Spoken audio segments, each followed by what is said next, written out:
ईमानदार लकड़हारे की कहानी। बहुत समय पहले की बात है। एक छोटे से गांव में एक लकड़हारा रहता था। वह अपने काम में ईमानदार था और बहुत ही मेहनती था। लकड़हारा हर दिन पेड़ों को काटने के लिए पास के जंगल में जाता था। लकड़हारा जंगल से लकड़ियों को काटकर गांव में लाता और उन्हें व्यापारी को बेच देता और उससे जो भी पैसे मिलते उससे वह अपना और अपने परिवार का पेट पालता था। और लकड़हारा और उसका परिवार इस प्रकार के साधारण जीवन से खुश थे। एक दिन लकड़हारा एक नदी के किनारे के पास एक पेड़ काट रहा था। उसी समय उसकी कुल्हाड़ी उसके हाथ से फिसलकर नदी में गिर गई। नदी बहुत गहरी थी। लकड़हारा अपनी कुल्हाड़ी को नदी में से नहीं निकाल सकता था।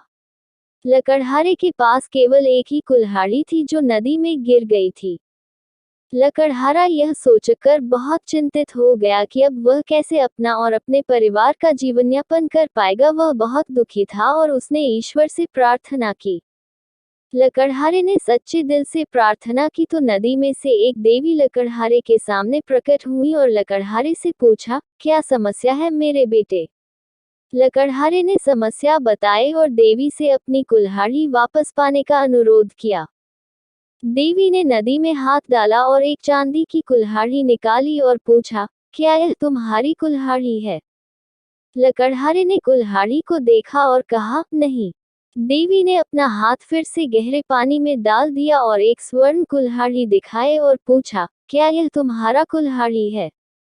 लकड़हारे ने कुल्हाड़ी को देखा और कहा, नहीं।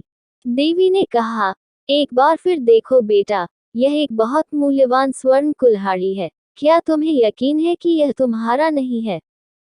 लकड़हारे ने कहा, नहीं, यह मेरा नहीं है। मैं पेड़ों को सुनहरे कुल्हाड़ी से नहीं काट सकता। यह मेरे लिए उपयोगी नहीं है। देवी मुस्कुराए और अंत में फिर से पानी में हाथ डाला और लोहे की कुल्हाड़ी निकाली और पूछा, क्या यह तुम्हारा कुल्हाड़ी है? इस पर लकड़हारे ने कहा, हाँ, यह मेरी है, धन्यवाद।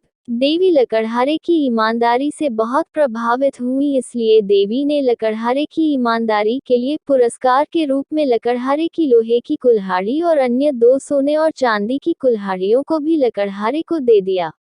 शिक्षा: हमेशा ईमानदार बनो, ईमानदारी आपका हमेशा साथ देगी।